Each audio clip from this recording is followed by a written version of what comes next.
Shalom pemirsa Selasaan, senang sekali bisa ketemu lagi di siaran Selasaan. Kali ini kita ketemu dengan satu seri yang baru, gitu ya. Kalau bulan kemarin kita sudah menyelesaikan bicara topik soal multiplikasi atau pelipat gandaan di dalam pemuridan. Di bulan Oktober ini kita memasuki satu seri yang baru, kita membicarakan soal pilar penopang pemuridan. Teman-teman, saya bersyukur bisa ketemu dengan teman-teman. Tadi mungkin kelewat ya, biasanya ngomong di depan dulu memperkenalkan diri. Saya Johan Santoso, saya staf pelayan perkantas di Jogja. Hari ini akan menjadi pemandu ngobrol gitu ya untuk topik kita yang pertama dari seri pilar penopang pemuridan. Hari ini kita akan membicarakan soal doa, doa sebagai pilar penopang pemuridan. Jadi kalau kita membicarakan soal doa, tentu doa sudah menjadi topik yang sangat familiar bagi kita, sangat akrab. Jadi mungkin kita sudah bertanya-tanya atau sudah menebak-nebak kira-kira, doa paling ngomongin ini, dan ini. Gitu. Nah, kita mau ngajak teman-teman kalau gitu, tentunya ada banyak hal yang bisa dibagikan bersama-sama, diobrolin sama-sama, di-sharingkan supaya bisa menjadi kekayaan bagi kita bersama-sama belajar tentang doa, terutama di dalam konteks pemuridan. Apakah berbeda berdoa di dalam konteks pemuridan dengan berdoa di dalam konteks yang lainnya? Oke, kita akan diskusikan sama-sama aja nanti ya bersama dengan narasumber kita malam hari ini. Saya mau ajak teman-teman untuk sama-sama dengan kami tuliskan di kolom komen nanti gitu ya pengalaman teman-teman dengan doa di dalam kelompok kecilnya, di dalam proses pemuridannya, apapun itu yang berkaitan dengan doa. Kalau punya pertanyaan-pertanyaan juga silahkan taruh di situ. Tapi sebelum saya mau ajak kita undang narasumbernya, saya mau ajak kita berdoa dulu. Sebelum kita mulai share kita lebih jauh. Mari kita berdoa. Bapak yang baik, kami bersyukur kalau sore hari ini kami boleh bertemu bersama-sama lewat siaran langsung ini. Kami juga berdoa bagi rekan-rekan kami yang akan mengakses video ini nanti setelah acara ini berakhir.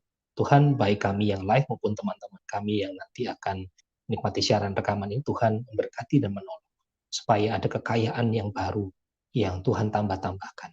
Kami berdoa bersama-sama supaya kehidupan doa, pengalaman doa, cerita-cerita kami dan juga hal-hal yang kami bisa gumuli di dalam doa, jadi sesuatu yang bisa kami bagikan bersama-sama sore hari ini, malam hari ini. Demikian juga boleh mendapatkan dorongan-dorongan baru untuk kami terus menggiatkan dan menghidupi kehidupan doa itu di dalam konteks pemuridan kami. Biarlah Tuhan leluasa berbicara kepada setiap kami.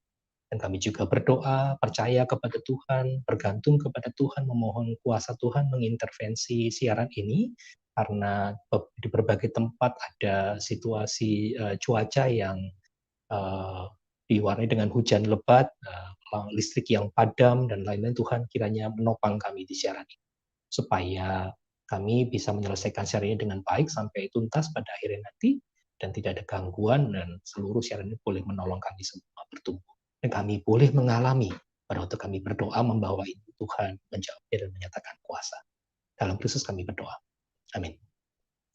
Baik, saya mau undang rekan ngobrol kita sore hari ini, spesial sekali. Hari ini kita punya tamu ngobrol di rumah Selasaan ini, ada Kak Alex Nanlohi gitu ya. Tengah-tengah jadwalnya yang wow gitu ya, ada Kak Alex hadir bersama-sama dengan kita sore hari ini. Kak Alex, apa kabarnya?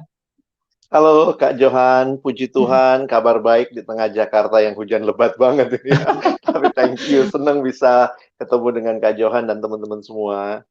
Puji Tuhan, Kak Alex, terima kasih sudah Sama-sama.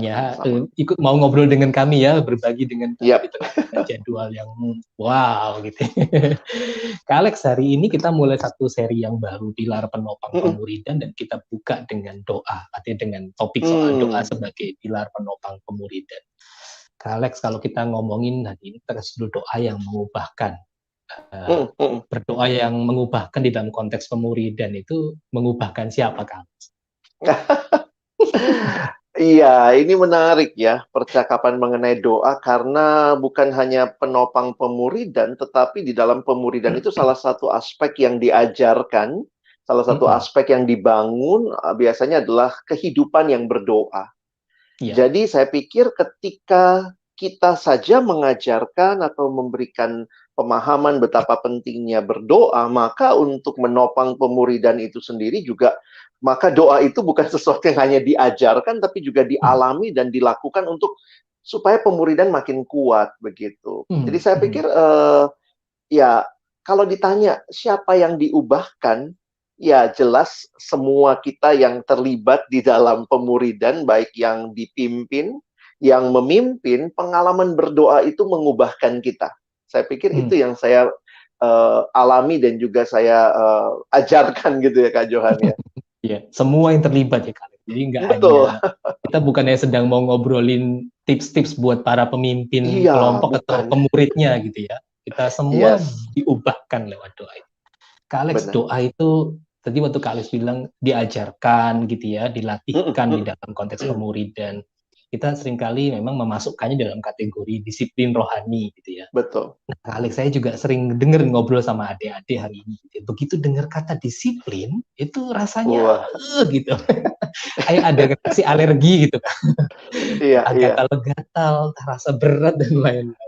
Atau ada nuansa yang berbeda ngomongin disiplin. Gimana rasanya? Bukan rasanya kali. Gimana caranya atau gimana yang bisa menjadi diskusi kita supaya doa yang kita sebut sebagai bagian disiplin rohani itu menjadi sesuatu yang bisa dinikmati atau bisa membuat kita melihatnya dengan cara pandang yang lain, Alex. Nah, ini satu hal yang menarik sebenarnya Kak Johan, karena kalau dengar disiplin aja alergi, gimana dengar kata disiplin, lalu bagaimana mendengar kata kewajiban? Menarik sekali di dalam kekristenan, hal-hal seperti berdoa, membaca firman, bersekutu, melayani itu dimasukkan dalam ya kategori disiplin rohani. Nah, saya ketepatan juga sedang banyak menggumulkan hal ini. Dan ketika membandingkan antara disiplin dan kewajiban, saya lebih stunning lagi gitu. Wow, kewajiban itu sesuatu yang harus dilakukan dan kalau tidak dilakukan akan ada konsekuensi tertentu. Biasanya itu bicara punishment, iya, punishment and reward. Sehingga kewajiban itu sesuatu yang sifatnya lebih dari luar. Karena ada aturannya, karena ada yang ngeliatin, karena ada yang seharusnya seperti itu. Sehingga itu menjadi sesuatu yang sebenarnya bisa jadi tidak dinikmati sebagai sesuatu yang menyenangkan. Sementara disiplin dalam pengertian yang paling mendasar sebenarnya adalah sesuatu yang dilakukan karena kesadaran. Jadi itu sesuatu yang dari dalam keluar. Sementara kewajiban dari luar dipaksakan ke dalam. Tentu dalam hidup, seringkali kita tidak bisa mengatakan bahwa ini dua hal yang totally separated. Benar-benar terpisah. Karena untuk menolong orang di dalam tahap awal pertumbuhan, seringkali yang kita ajarkan memang lebih banyak kewajiban. Kesannya kayak, nanti bikin ini ya, nanti bikin itu ya. Nah, Kak Johan juga kan ada anak ya, seringkali dalam membesarkan anak kita harus memberikan pertama-tama kewajiban dulu, yang kemudian pelan-pelan kita bawa dia menyadari sebagai sebuah disiplin.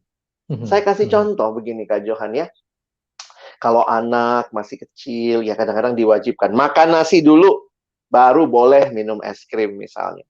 Makan nasi dulu, baru boleh makan permen, misalnya begitu. Sehingga sesuatu itu diwajibkan.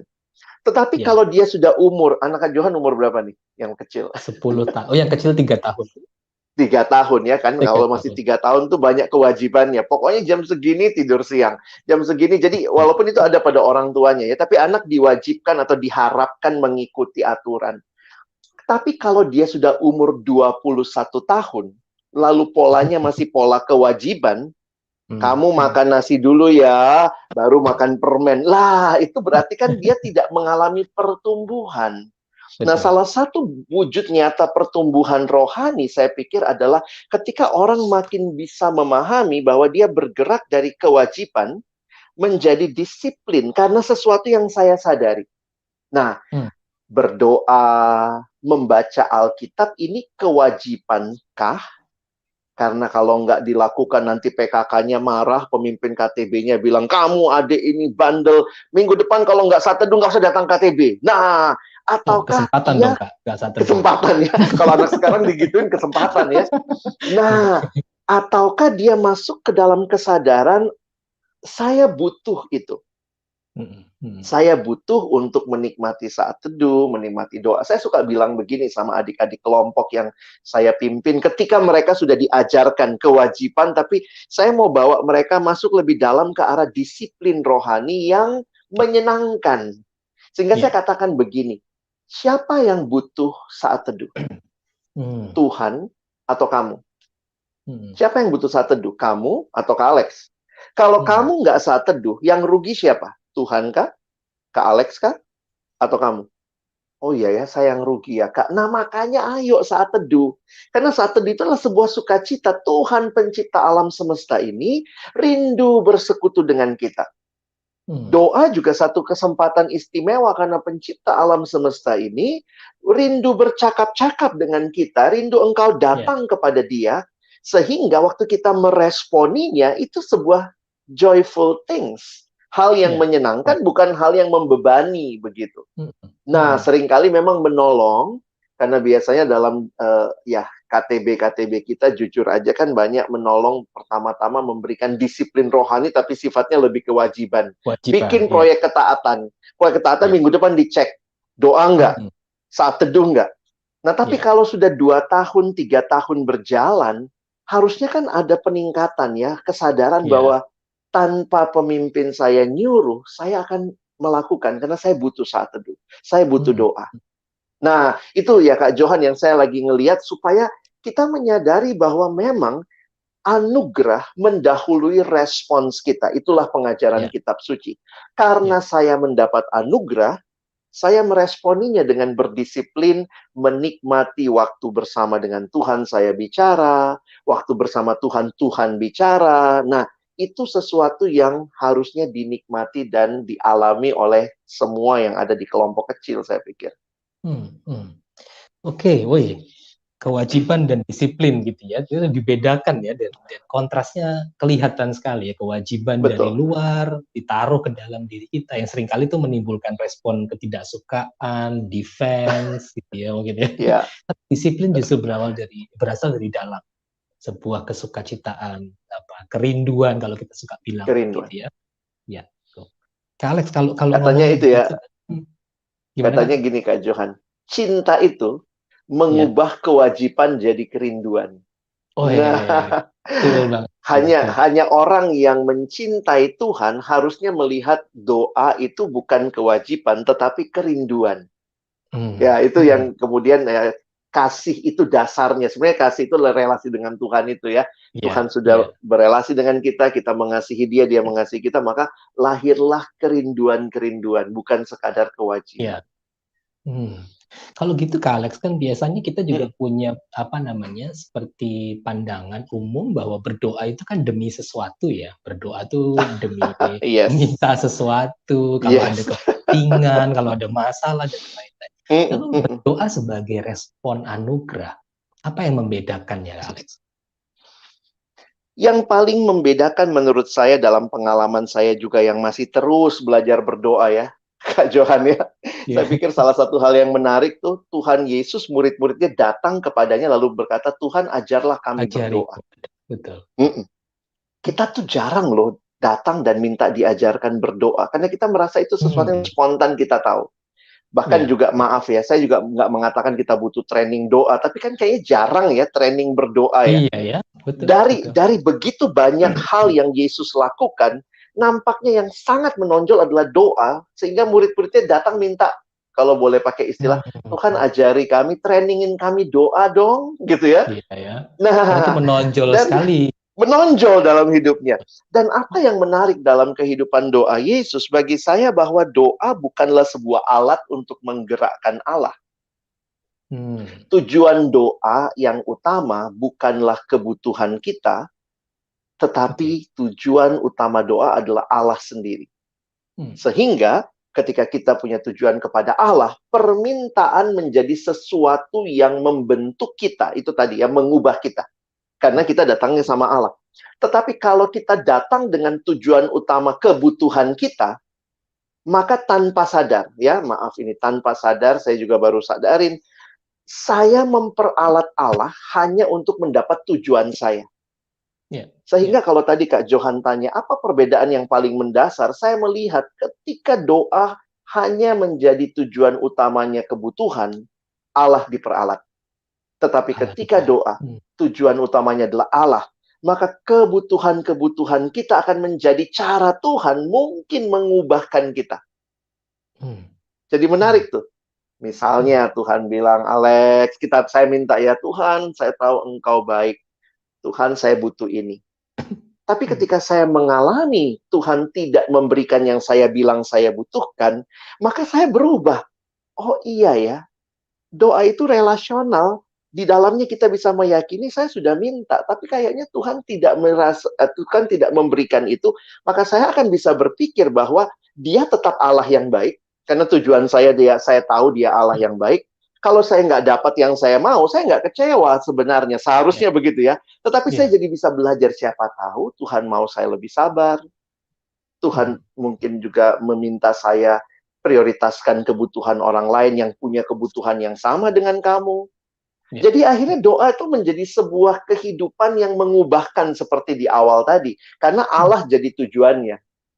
Hmm. Hmm. Nah, itu sih Kak Johan yang saya lihat cukup mendasar ya. Ya, ya. Jadi salah satu tadi Kak Alex juga bilang bahwa shifting atau perubahan dari melihat dan mengalami, menghidupi, melakukan doa dari kewajiban menjadi disiplin itu salah satu ukuran pertumbuhan. Kalau boleh Betul, lihat saya ngeliatnya lagi, begitu. apakah kita juga bisa bilang Kak Alex, lebih jauh lagi nih bahwa kita melihat ukuran pertumbuhan gitu ya, tanda-tanda pertumbuhan adalah ketika kita berdoa tidak lagi soal apa yang kita harapkan, butuhkan, mau, tetapi doa itu menjadi tadi pertemuan dengan Tuhan dan kemudian Betul. memahami Tuhan gitu ya. Makin tumbuh di dalam Setuju. pengenalan. Hmm. Jadi mungkin bisa kita beri apa ya jargon malam ini ya. Kehidupan yang berdoa adalah kehidupan yang bertumbuh dari kewajiban menjadi disiplin, dari Hmm. kebutuhan menjadi Allah. Gitu-gitu. Hmm. Hmm. Fokus pada Wah. kebutuhan menjadi fokus kepada Allah. Wah, Kak Alex ditunggu bukunya ya, Kak, berarti ya.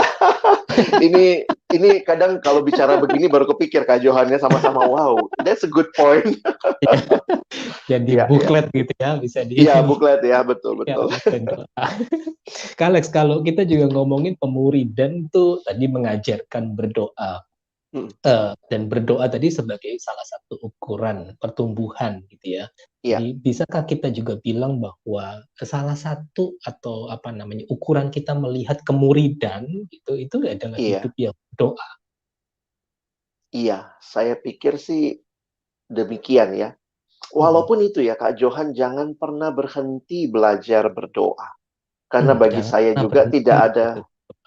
benar, tidak ada dari kita yang sudah tamat dalam kehidupan doa, saya pikir selama kita Hmm. jadi murid. Ini bukan Hmm. cuman pakai MHB, ada di bab 3 selesai, Ya. udah selesai doa. Tetapi memang ini adalah yang tadi ya, karena ini adalah relasi dengan Allah, maka Hmm. dinamikanya tuh ya, kalau yang sudah Hmm. menikah, ya, seperti kami yang sudah menikah, atau yang mungkin relasi nggak usah yang sudah menikah deh, dengan orang tua.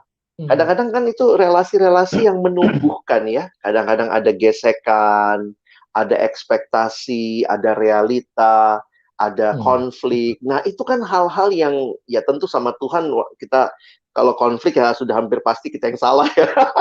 Ya, istilahnya kita lah yang bermasalah kira-kira seperti itu. Nah, saya melihat jadi ini kalau pakai bahasa teknis ya, doa itu menjadi alat Tuhan membentuk kita loh. Doa menjadi alat Tuhan membentuk kita. Iya, Wah. membentuk kita lebih sabar. Karena kan gini, tadi saya setuju yang Kak Johan bilang ya, interaksi kita kan dengan Tuhan nih. Nah, interaksi Hmm. dengan Tuhan, bagaimana Tuhan berinteraksi sama kita? Ya dia pakai doa. Hmm. Satu Hmm. satu satu makanya ada kalimat yang bilang that is the mean of grace. That Itu is the adalah mean of alat grace. Ya. the mean of grace ya, alat kasih karunia yang Hmm. melaluinya Tuhan menolong kita makin bertumbuh mengenal Dia. Hmm. Hmm. Nah, itu yang seringkali kita juga harus sadari, doa bukan hal mekanis, bukan Doa seperti bukan. mesin ATM. Saya pencet nominalnya harus keluar segitu. Kalau ada hmm. yang nggak beres, berarti kan salah kartunya. Bisa Ya, jadi salah kartunya. Yang kedua, nggak punya saldo di dalam. Tapi akhirnya kita ya, relasi dengan Tuhan tuh jadi mekanis sekali. Apapun yang ya, saya minta, dia kasih. Apapun yang saya mau, dia kasih.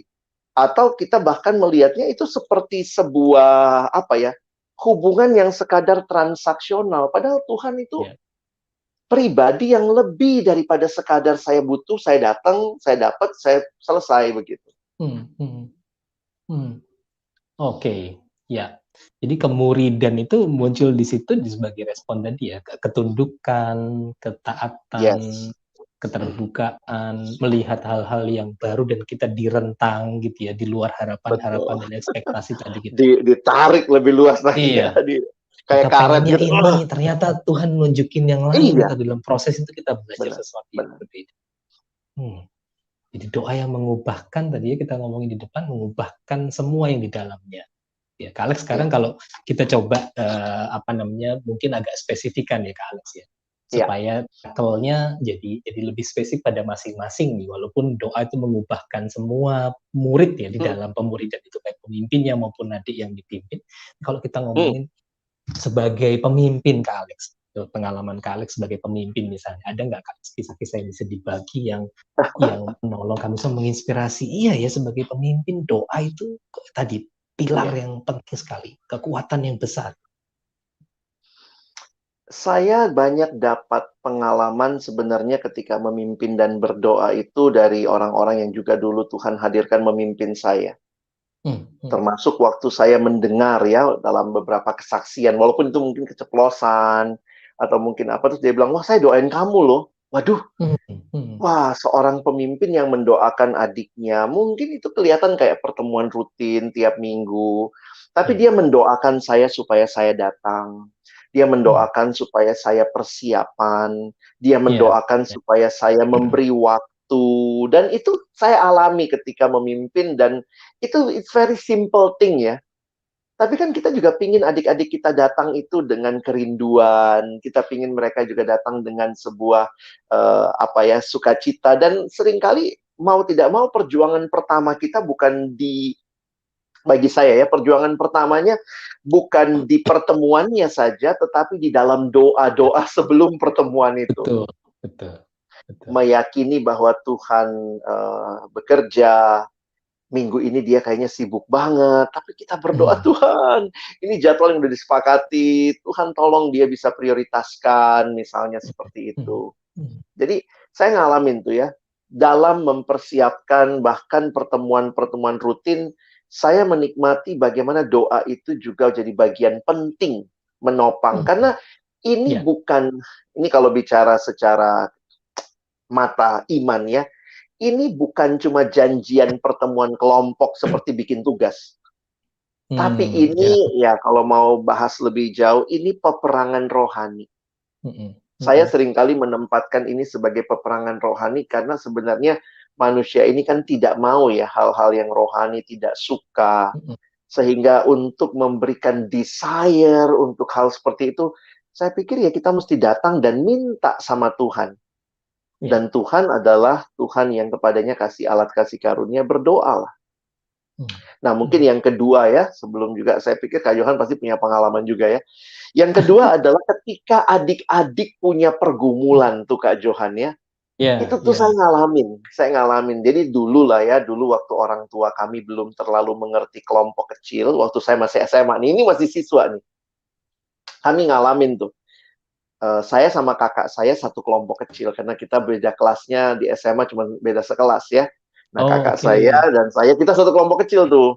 Nah, tiba-tiba kami dilarang ikut kelompok kecil oleh orang tua hmm, dengan hmm, alasan waktu itu memang ada banyak pengajaran sesat. Lalu dibilang hati-hati ini ajarannya bener apa kagak gitu. Siapa yang ya, mimpin? ya, Bukan hmm, pendeta gitu ya. Jadi orang tua kami dalam ya, keterbatasan pemahaman waktu itu, waktu kami SMA, pokoknya kalian nggak boleh datang kelompok-kelompok itu. hmm, hmm, Dan kami dengar teman-teman kami yang lain berdoa. 3 minggu mereka berdoa. Nah, waktu mereka berdoa itu tuh setiap kali, waktu itu kan belum ada telepon, belum ada apa, besoknya di ya, sekolah, kemarin kita doain kamu ya, sabar ya. Terus hmm, kemudian hmm, 3 minggu gitu. Dan ya bukan kebetulan akhirnya kami sadari ternyata ada tante, kakak dari papa yang datang. Dan Hmm. kemudian Ya. out of nothing ya, tiba-tiba nggak tahu lagi ngomong apa, terus kemudian papa saya malah ngomong, iya ini anak-anak nggak tahu ikut kelompok-kelompok nggak jelas gitu ya. Tapi tante saya Oke. nanya, itu kelompok apa yang dilakukan? Terus waktu kami cerita, iya tante kami berdoa, malah papa saya yang dimarahin. Kamu itu anak-anak ikut seperti itu, ayo dong disupport. Mereka kan bukan pakai narkoba dan segala macam. Ini kelompok membuat Hmm. mereka bertumbuh gitu ya. Dan entah dari mana tante lagi datang liburan, nggak ada hujan, nggak ada badai, malah bapak saya yang dimarahin begitu. Dan akhirnya Ya. 3 minggu berikutnya kami boleh ikut kelompok. Jadi Hmm. itu pengalaman iman, bagaimana Ya. teman-teman ini berdoa buat kami. Nah, dalam Hmm. pengalaman saya kemudian seringkali ngalamin yang kayak gitu juga Kak Johan ya. Jadi Ya. misalnya ada teman yang orang tuanya mungkin sedang berantem, adik kelompok, ya kita berdoa sama-sama. Ya. Karena Ya. menurut kami ya ini bukan cuma masalah doa itu buat pertemuan rutin kita, tapi juga masuk kepada pergumulan yang dialami oleh teman-teman di dalam kelompok, itu Hmm. Ya. kami bawa sama-sama dalam doa. Ya. Nah, saya punya Hmm. banyak lah cerita seperti itu ya Kak Johan, dan saya pikir itu bukan isapan jempol karena ngalamin sendiri ya, termasuk orang Betul. mendoakan Betul. kami, kita mendoakan orang. Ya kalau dari Ya. saya itu, mungkin Kak Johan bisa share pengalamannya. Iya, saya sih ingat satu pengalaman Kak Alex. Kalau ngomongin apa sebagai pemimpin kelompok ini gitu ya, peran sebagai Betul, kelompok bagaimana betul. doa itu menjadi penopang gitu atau kuasa gitu. Saya punya Mm-mm, satu pengalaman waktu itu masih di pelayanan mahasiswa, lalu kami mm-mm, ngelihat satu mm-mm, kampus kan ada kampus yang jadi mitra gitu ya, jadi apa namanya pemuridan itu kami apa bantu gitu ya ceritanya bersama mm-mm. PMK Kota. Terus satu ketika habis ganti pengurus agak slack ini. Gitu. Kita ada, oh kok Iya, iya, iya KTB-KTB-nya agak apa, iya, perlu iya, disupport gitu. Lalu kami iya, deketin pengurusnya, bicara ini gimana KTB-KTB, kita mau bantu nih, boleh nggak gitu ya. Oh pengurusnya iya, menolak. Terus kami agak, entah gimana diskusinya mungkin agak lebay juga ya, supaya MK Kota kadang-kadang agak lebay. Oh kami ini mau nolongin loh gitu. Oh, iya, iya. pengurusnya marah Masa Kak mau Alex, nolong? jadi kami ditolak gitu. Wah nggak mungkin nih, nggak bisa deket pintunya. Tapi waktu kami lihat peta KTB, pohon KTB gitu ada beberapa kelompok yang kami melihat ini potensial. Kalau ini ditolong, maka beberapa lapis ke bawah itu akan ketolong. Gitu. Betul. Nah, lalu saya ditanya, mungkin nggak Johan apa namanya pimpin kelompok yang ini? Saya bilang kita jelas tahu nih kita nggak bisa masuk gitu ya. Gimana cara masuknya gitu? Iya, Tapi iya. saya bilang ya sudah kita berdoa sama-sama. Kita Hmm, berdoa hmm. sama-sama supaya adik-adik ini entah gimana caranya kita bisa kemudian tolong mereka atau Iya. bantu mereka supaya KTP-KTP-nya bangkit. Saya mendoakan dengan teman-teman spesifik satu nama Kak Alex. Saya ingat sekali itu satu Ah, nama saya sebut gitu ya. Tuhan boleh nih orang ini kemudian bisa orang KTB, ini ya. KTB gitu. 1 minggu kemudian, saya ingat 1 minggu tuh kan, kami punya PU PMK Kota gitu ya, ada itu Ya. datang dan duduk di sebelah saya. Tiba-tiba dia Puji tanya, Tuhan. oh kakak sibuk apa sekarang? Kuliahnya udah kayak apa kak? Gitu. Saya bilang ya sudah mulai di tahapan akhir begini begitu. Terus dia tanya kakak punya berapa KTB? Saya cerita ada berapa Hmm, KTB dan hmm. lain. Terus dia tanya kakak mau pimpin KTB lagi nggak kak? Saya tanya balik ya siapa gitu. Dia langsung bilang saya kak. Gitu. Wah. Itu saya, oh itu saya diam aja Kak Alex gitu saya bilang, Betul. ini what is happening gitu ya, apa yang sedang terjadi. Hmm, hmm. Saya belajar betul Dan lihat, kadang-kadang kita ngelihat keterbatasan pelayanan, relasi-relasi betul. yang tertutup, apa pemuridan yang kayaknya mentok tembok atau Hmm, hambatan-hambatan hmm. yang lain itu seperti terlalu sulit ya. Saya belajar betul tuh ketika tidak ada pintu berdoa sungguh itu gitu ya, Ya. berdoa itu minta secara spesifik itu ya Tuhan menyatakan sesuatu gitu ya. Dan akhirnya Hmm, sekalipun hmm. KTB kami tidak lama karena setelah itu dia apa namanya selesai kuliahnya di waktu yang hanya kurang lebih mungkin 1 semester itu kan KTB-KTB di bawahnya dia itu revive. Wah, seperti yang kami Wah, doakan di pertemuan itu. Menopang betul. mungkin 1-2 tahun kemudian itu bisa sampai apa tumbuh lagi kelompok-kelompok yang baru. Oh, menarik Wah. sekali. Ini Nah, ini saya mau cerita-cerita ngundang seperti nih ini menarik sekalian. ya. Betul. Sekali mau ngundang sekali lagi teman-teman, ayo bagikan cerita teman-teman gitu ya. Karena kalau ngomongin Hmm, topik hmm. doa, kita kan familiar banget gitu. Tentu ada banyak Betul. pengalaman-pengalaman kami yakin. Yuk bagiin sama-sama gitu ya. Kalian kalau masih sebagai PKTB, gitu ya. Tadi kan Iya. kita bicara pengalaman kita ngalami doa jadi betul-betul pilar penopangnya. Sebagai Betul. pemimpin KTB tadi kalau sudah disebutkan ngomongin membangun itu dari kewajiban menjadi disiplin. Gimana sih Kak Alex punya kisah atau punya tips nggak ya yang lebih praktis gitu untuk dicontoh gitu, bagaimana menolong adik-adik kita mengembangkan doa mungkin dari yang bergeser dari kewajiban ke disiplin atau bagaimana mengembangkan kehidupan doanya sampai jadi pengalaman-pengalaman doa yang nyata Kak Alex. Saya jadi sadar juga ya bahwa kayaknya Tuhan Yesus waktu ditanya muridnya seperti itu, Kak Johan, dia nggak memberikan training tertentu ya. Tapi salah satu misalnya Tuhan Yesus mengajarkan doa Bapa Kami. Jadi itu ada pattern of prayer yang misalnya ya kita memang fokusnya kepada Allah, bukan hanya kepada permohonan. Ada 3 permohonan di bawah, tapi di atasnya kita memohon melihat kepada Allah yang Bapa, yang di surga, dan seterusnya.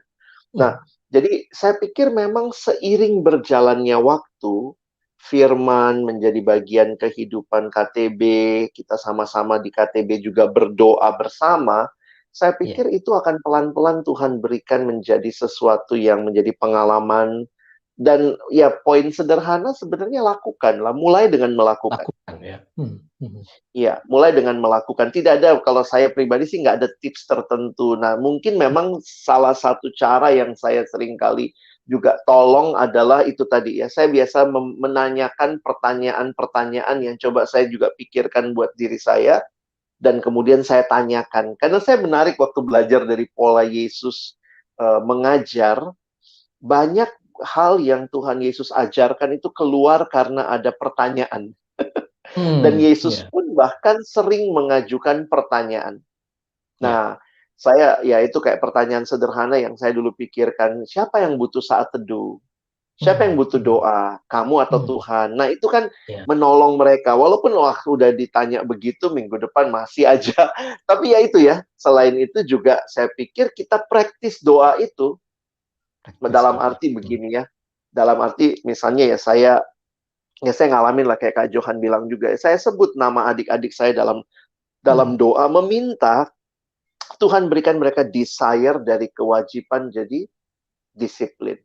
Jadi kan kita sedang meminta Tuhan bagaimana membangun hidup doa ya. Kita minta juga sama Tuhan. Saya pikir itu hal yang sederhana, tapi jangan pernah mengabaikan kuasanya sih. Karena saya pikir doa orang benar besar kuasanya itu bukan cuman ayat hafalan ya, tapi pengalaman iman begitu.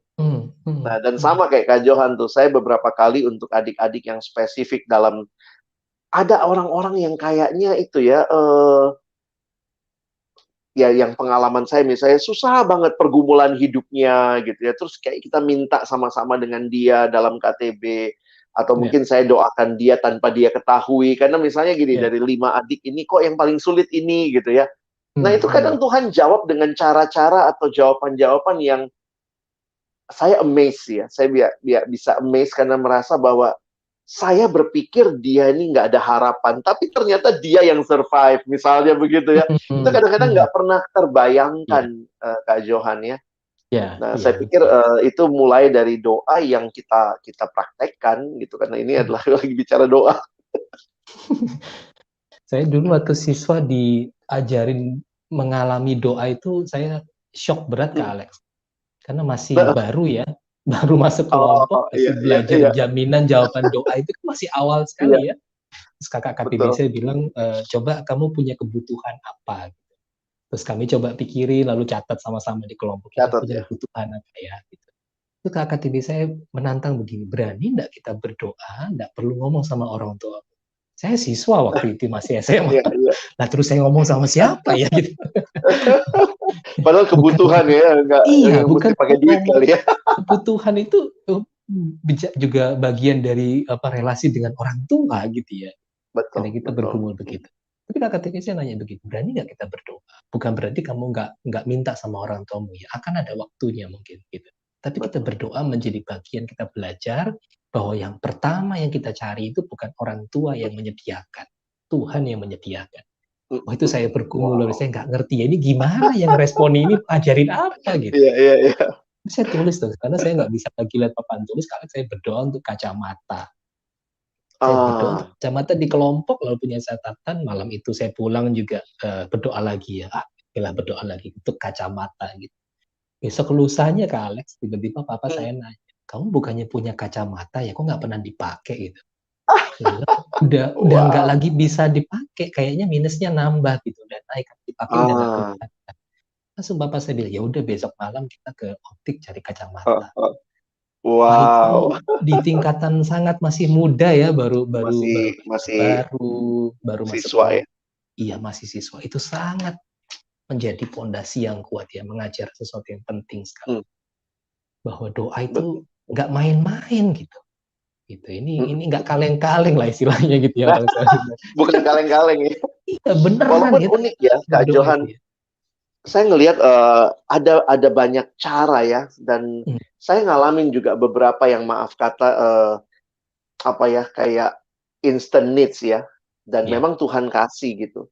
Hmm, Tetapi juga dalam doa-doa yang panjang, ya. yang mungkin tidak langsung dijawab. Nah, Ya. saya juga menikmati itu, ya. Hmm, hmm, Jadi istilahnya gini ya, kalau pakai istilah anak sekarang, lu boleh nguji gua dah, kata Tuhan gitu kali ya. ya, ya, ya, Silakan nih ya.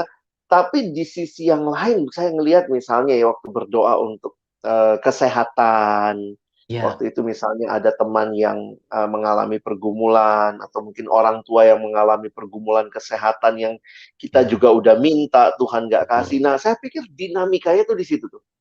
Ya, ya. Yang akhirnya kita kita sadar gitu ya, ini pengalaman saya pribadi waktu doa juga minta untuk orang tua ya dalam eh, penyakit yang dialami. Akhirnya saya belajar berdoa. Saya belajar Betul. untuk akhirnya dulunya fokus doa saya adalah itu tadi. Tuhan, kalau saya anakmu, kasih dong kesembuhan buat papa saya. Ya, ya. Tapi kemudian Hmm, Tuhan bilang, ya ini dalam refleksi pribadi, membaca hmm, firman bersaat teduh, akhirnya doa saya yang berubah Kak Johan. Karena Tuhan seperti menyatakan bahwa papamu itu bukan milikmu, itu hmm, milikku. hmm, Sehingga apa yang terjadi, yang aku mau buat dia begitu.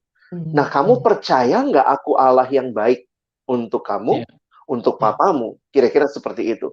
Nah, jadi Hmm, saya bersyukur pernah ngalamin yang kayak Kak Johan juga ya.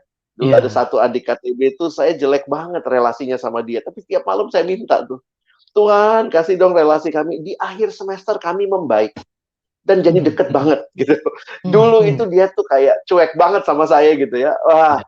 tapi di akhir semester itu setelah berdoa 1-2 bulan itu kayak Tuhan kasih jawaban. Akhirnya kami ada situasi tertentu yang bikin kami deket, dan ya, Ya. itu jadi satu kekuatan ya, kayak Tuhan jawab doa.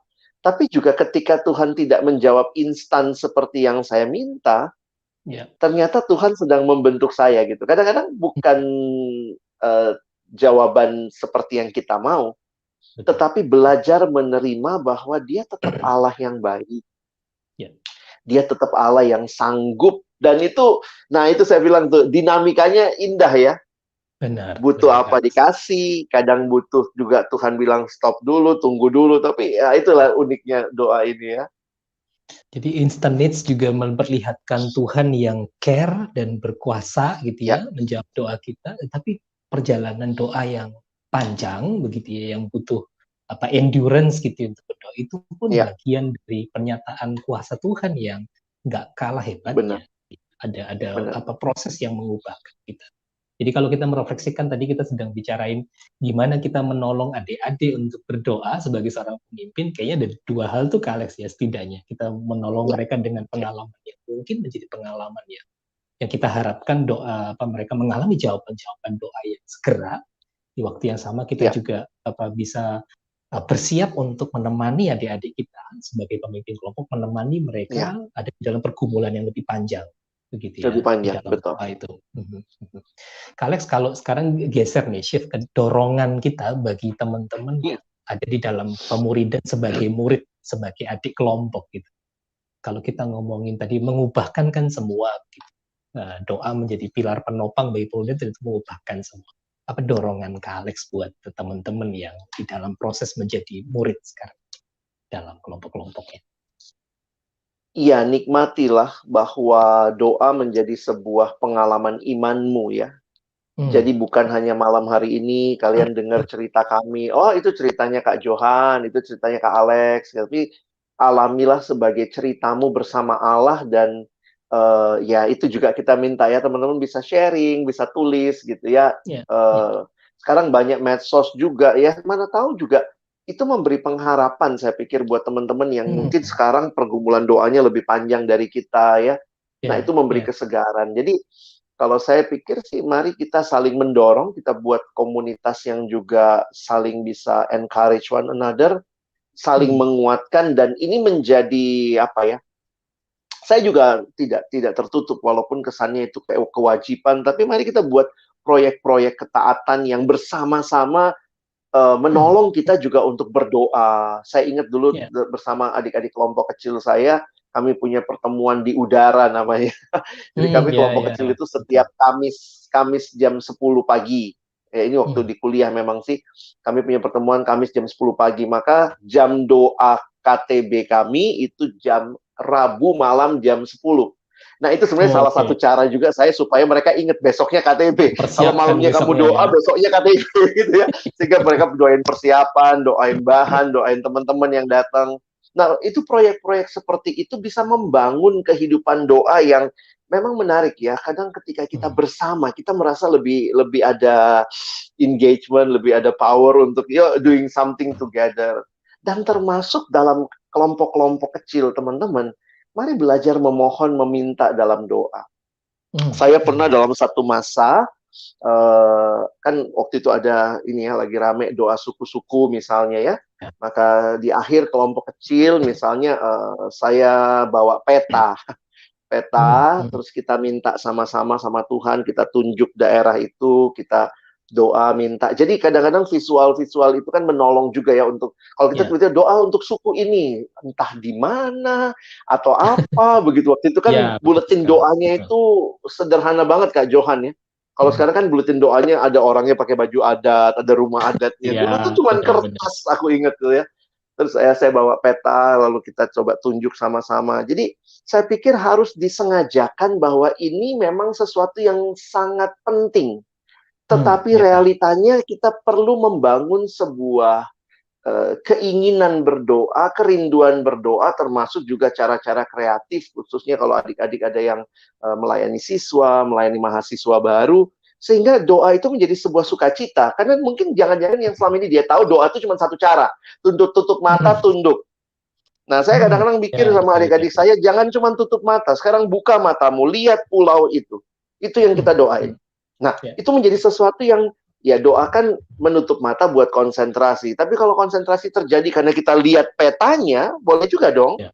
Jadi Ya. bukan Ya. masalah konsentrasi atau kewajiban harus tutup mata. Nah, itu yang saya pikir, mari pemimpin, apapun adik-adik di kelompok, kita berpikir bersama bagaimana membangun kehidupan doa bersama di dalam kelompok, dan nanti itu akan berharapnya impact setiap individu. Jadi Begitu. eksplorasi ya, eksplorasi Iya, hal-hal yang silahkan. jadi apa namanya, pengalaman-pengalaman doa yang berbeda, Iya, praktek doa yang berbeda, begitu ya. Itu dorongan kita ya bagi kelompok-kelompok, bagi adik-adik yang belajar dalam pemuridan kalis ya. Terus apa tadi? doa syafaat itu kadang-kadang Doa di gereja syafaat. membosankan, Kak Johan ya. Maaf ya, Iya doa ya, syafaat itu iya. membosankan, terus bayangannya apa, panjang, Hmm, hmm, hmm. lama. Ya, Kenapa? Mungkin tidak ada visual di sana, terus ya. tidak ada suara yang baik dari orang yang memimpin doa, monoton. Dan saya pikir ya, wajar juga kalau orang melihat doa syafaat adalah doa yang panjang dan lebih baik gue main HP. Kadang-kadang gitu ya. Sedih juga anak-anak remaja tuh waktu doa syafaat di gereja malah main HP. Kenapa? Panjang Hmm, banget hmm. doanya gitu. Nah, saya pikir kita Iya, mesti iya. memikirkan begitu ya.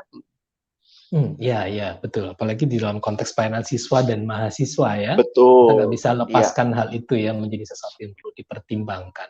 Berdoa bukan hanya praktek tadi menutup mata, mengucapkan sesuatu, mengenaikan permohonan, syukur, pengakuan, dan tapi juga ada hal-hal yang lain yang bisa dilibatkan. Visual, mungkin gerakan, gitu ya.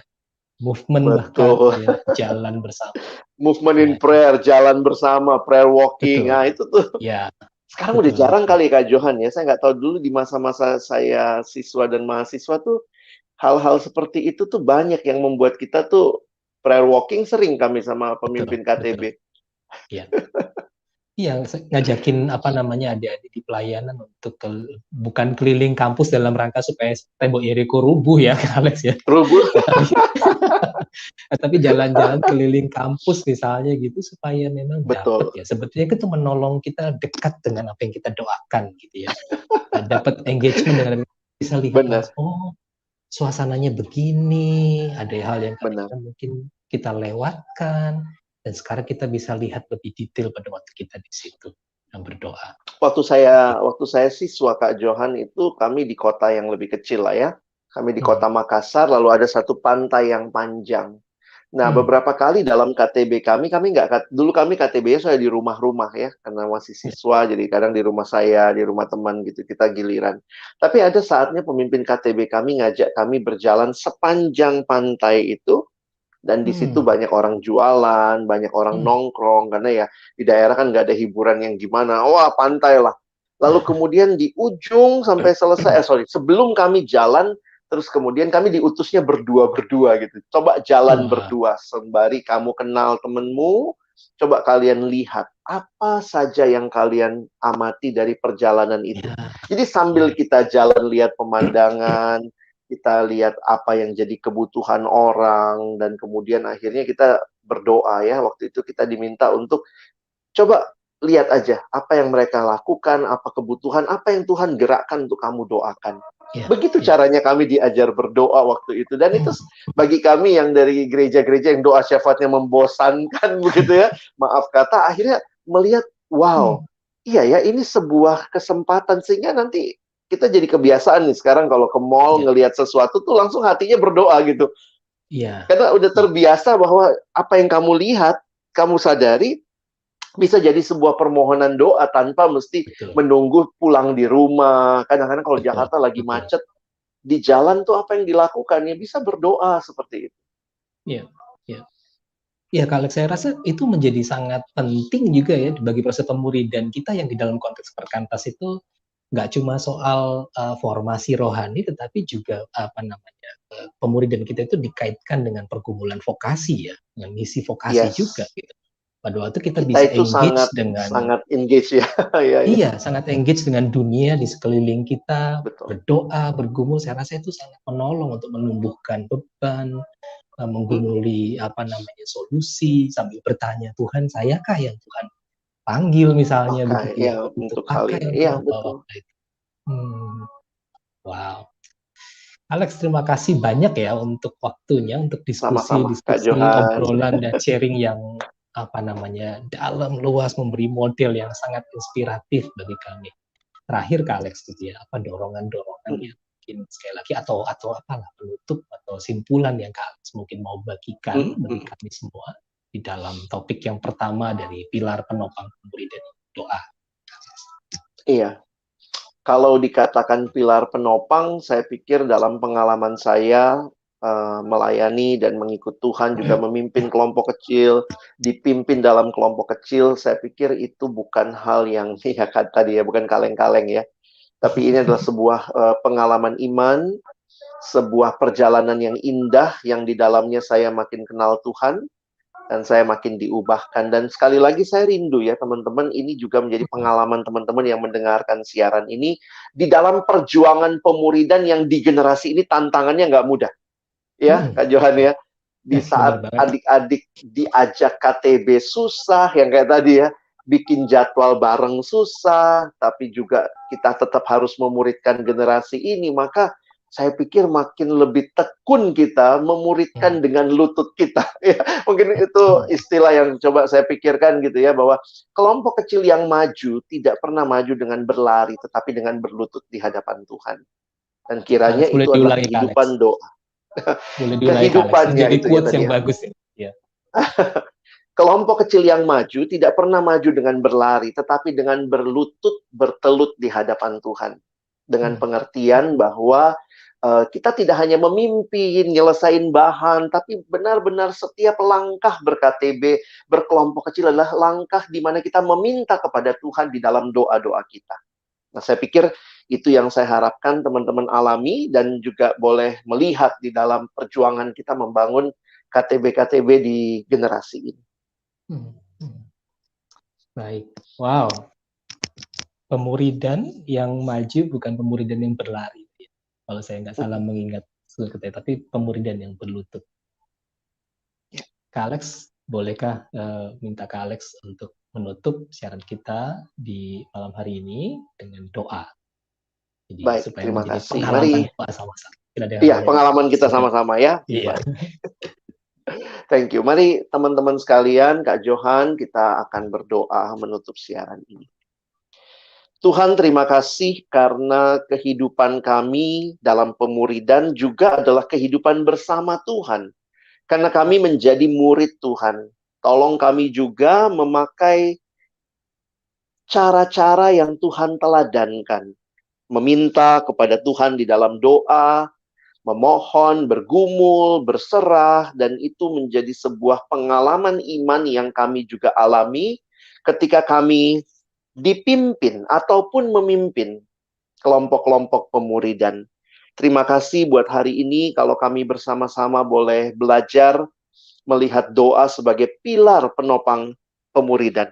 Kami sungguh berdoa kiranya teman-teman yang mendengar siaran ini boleh mengalami juga sebuah kehidupan doa yang indah karena mereka tahu kepada siapa mereka meminta dan kepada Tuhan yang sama, yang sudah bekerja dari generasi ke generasi, Tuhan yang memimpin murid demi murid di dalam setiap generasi, Tuhan yang sama mengasihi generasi ini dan merindukan banyak murid yang dipersembahkan bagi kemuliaan namanya.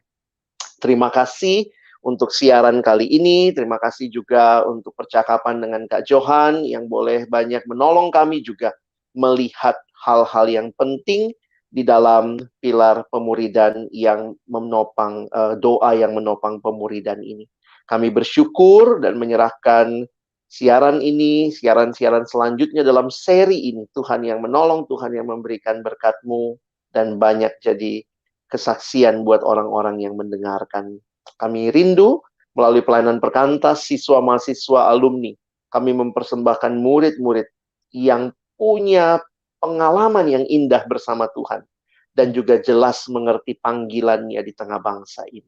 Kami bersyukur, kami berterima kasih menutup siaran ini dalam nama Yesus kami berdoa. Amin. Amin. Terima kasih Kak Alex. Tapi sebelum kita live bersama dan menutup siaran ini tuntas gitu ya, ada informasi besok jam 13 sampai 13.10 seperti biasa ada sejenak menikmati sabda, honor your father and mother gitu ya, hormatilah ayahmu dan ibumu. Dipantengin besok Rabu jam 13 sampai 13.10 waktu Indonesia Barat. Kak Alex, sekali lagi terima kasih, Tuhan memberkati pelayan Kak Alex dan terus menghasilkan murid dan menjadi murid juga begitu. Sampai ketemu di siaran-siaran berikutnya, pemirsa Selasaan. Berkati kita semua.